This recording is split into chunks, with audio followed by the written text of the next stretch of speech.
Salut à tous, bienvenue sur Pêche Nomade. Donc je fais suite à l'article que j'avais écrit sur le frolic, que j'utilise beaucoup en rivière, uniquement en rivière, parce que en étang c'est un peu chaud par rapport à certains étangs où il y a des moustachus, des poissons-chats. Et au canal où c'est exactement la même chose, il y a autant de poissons-chats que de poissons blancs, donc voire même plus. Donc c'est assez dur et compliqué à pêcher, mais bon, j'ai une petite astuce que je vous montrerai après qui limite en fait ces petits diables.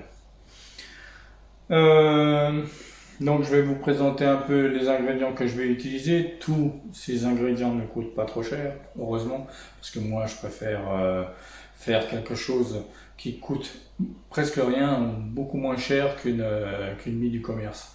Déjà d'une, parce qu'une mie du commerce, elles vous promettent monts et merveilles et au final vous n'avez pas autant de poissons que ça. Donc même si vous confectionnez vous-même, c'est pas la mie miracle, elle n'existe pas. Ça c'est sûr, c'est l'appât du moment qui fait que le poisson mange. Donc voilà. Je vais vous présenter ça.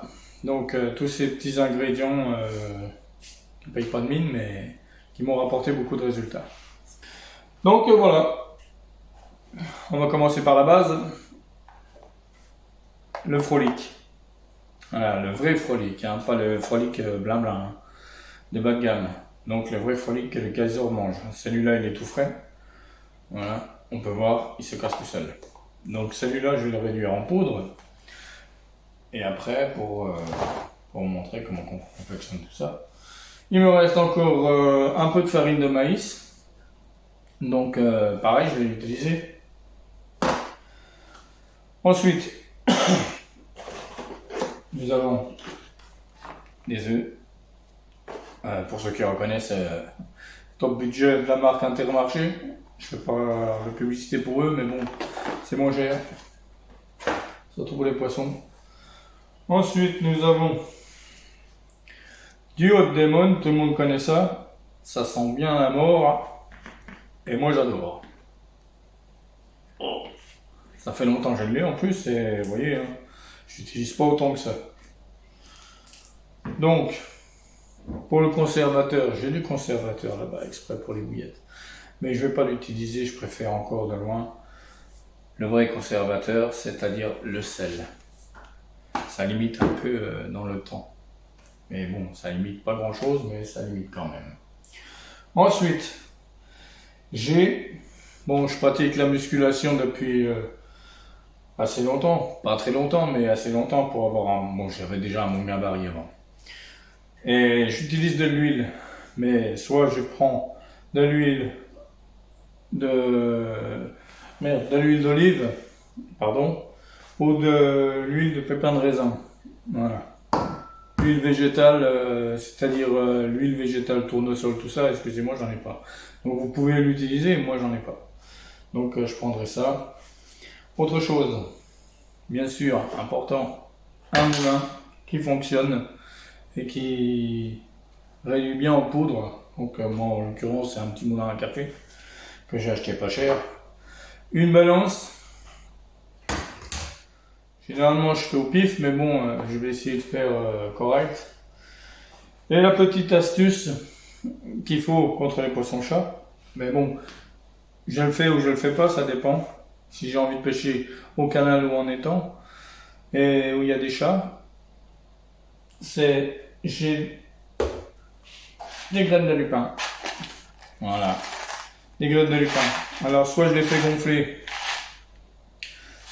gonfler, les cocos et je les fais sécher et je les passe en poudre. C'est ce que j'ai fait là. Donc voilà. Donc ça c'est la poudre de lupin. Ou soit je mets rien du tout. Donc je les mets pas ou je les mets. Donc je sais pas. On verra si je fais ça pour attraper le coup. Si des fois la bouillette est un peu trop molle, on va dire, j'en rajouterai un tout petit peu. Ok. Donc on va confectionner tout ça. Je vais déjà passer tout en poudre et bien sûr une boîte pour le mettre dedans. Voilà.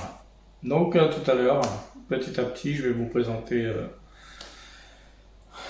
ce qu'il y a à faire. Voilà. C'est parti pour la confection. Bon bah voilà, j'ai passé le frolic en poudre, comme on peut voir. Donc avant de le verser dans le saladier, je vais verser les œufs bien avant. Pourquoi? Parce que le frolic absorbe énormément. Donc si vous versez le frolic avant, vous cassez vos œufs dedans, vous rajoutez de l'huile, vous allez rajouter encore quelque chose dedans comme la farine de maïs ou la farine de lupin, ça dépend. Vous allez voir, elle va commencer à gonfler et à absorber énormément de liquide. Donc du coup, moi je préfère faire comme ça. Je verse les œufs avant et je rajoute fait à fait les ingrédients. Comme ça, il n'y a pas de problème. Je ne me trompe pas sur la consistance. Autre chose, point très important messieurs, c'est que moi je fais ça quand ma femme n'est pas là. Donc du coup, là pour l'instant je suis tranquille. Et avant qu'elle revienne, aucune trace ne doit subsister de ce que vous avez fait. Parce que autrement c'est... La poudre de frolic, ça pue déjà. Donc dans la cuisine c'est pas top. Voilà. Allez, on continue pour le reste. Bon bah voilà, j'ai mis 2 œufs là-dedans, hein, que j'ai réduit en omelette. Bon, il n'y a pas d'utilité, mais bon, j'aime bien quand même. Ensuite, j'ai une petite cuillère là de 5 ml. Donc je m'en sers, je vais déjà commencer par mettre du gros sel. Donc je vais mettre une cuillère, ça me servira de conservateur. Ça me servira de conservateur bien sûr.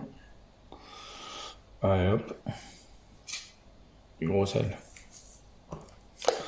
Donc on va déjà mettre tout ce qui est liquide et tout dedans, bien avant de rajouter la poudre, comme ça on peut réajuster. Ensuite, j'ai l'huile de raisin.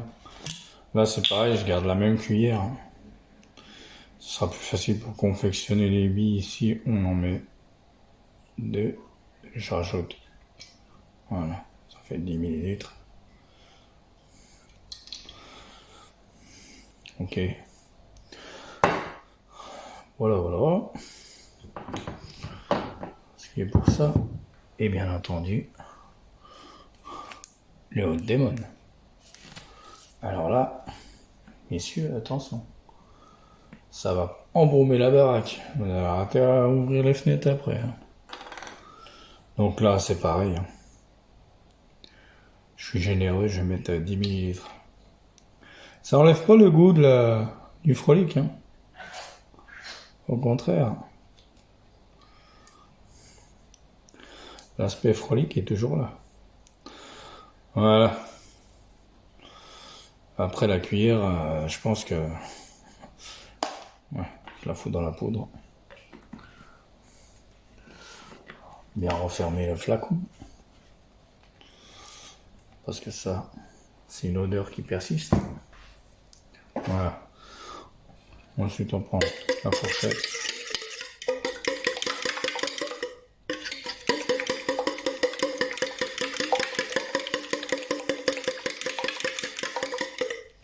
Il y en a, ils rajoutent pas de Hot Demon. Hein.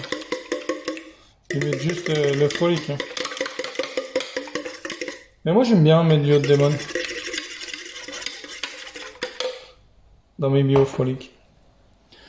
Voilà, le liquide est bien fait. Ensuite, on va rajouter la poudre, petit à petit. Donc, on y va cool. Ça sert à rien d'aller trop vite.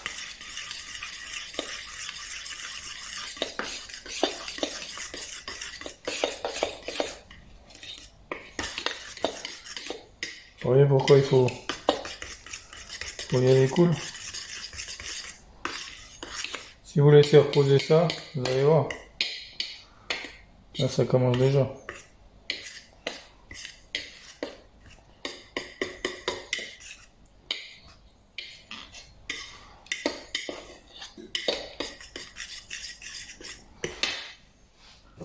Là, c'est pareil, je vais rajouter un peu de farine de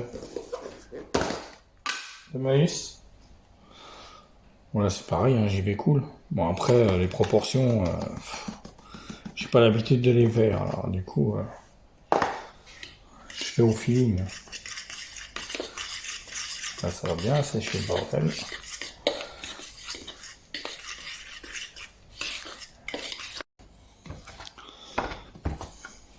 Donc voilà, j'ai rajouté fait à fait de la farine de frolic, un peu de farine de maïs pour avoir une belle boule.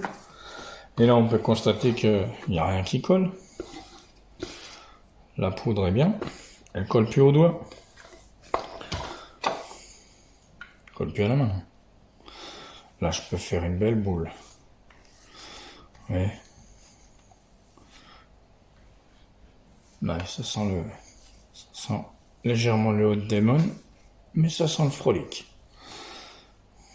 Vous allez voir, ça sent plus le frolic que le Hot Demon déjà. Voilà, ça, c'est de la boule. Ensuite, moi je les roule à la main, donc forcément, pour avoir différents diamètres. Donc, quand je vais les rouler, ça va faire une belle boule. Voilà. Je sais pas si on voit. Ça fait une belle boule bien lisse. Voilà. Une mouillette bien lisse.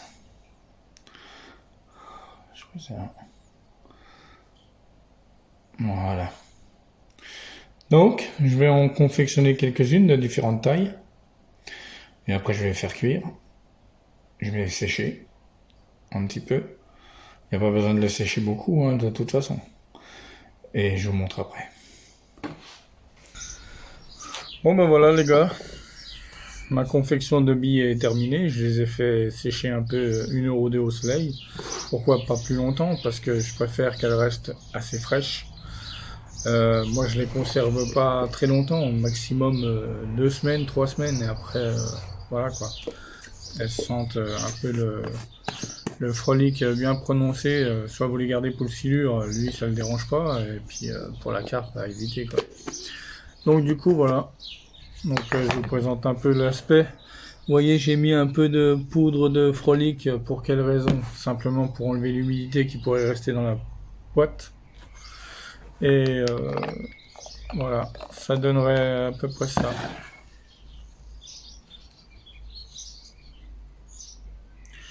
C'est pas mal. Donc j'ai différents diamètres, hein, du gros au petit à l'extra petit. Donc c'est pas mal, je vais essayer ça ce soir, peut-être en étant en pêche rapide. Puisque chez nous, en Alsace, enfin à certains endroits, il n'y a pas de poisson-chat, donc on peut se permettre encore de pêcher la carpe avec des appâts carnés, ce qui est pas mal. Je vous montrerai le résultat ce soir si il y a poisson. Et certainement demain en rivière, si le temps le permet. Donc voilà. Ce genre d'appât ne coûte pas très cher. C'est bien pratique. Chacun fait comme il veut. Hein. Pour sa confection de bouillette au frolic, moi c'est celle-là que je préfère, parce que c'est celle-là que j'utilise le plus souvent, qui fonctionne. Donc je vais pas dire que c'est un appât miracle, mais ça fonctionne énormément bien, pour ma part, aussi bien en étang qu'en rivière. Et voilà quoi. Avec ça, j'ai fait de la coille, j'ai fait de la carpe, j'ai fait de l'amour blanc, j'ai fait du silure, j'ai fait de la brème, j'ai fait de la tanche, du chevenne. J'ai fait toutes sortes de poissons qui étaient intéressants à pêcher, et voilà. Donc j'espère que cette vidéo vous a plu.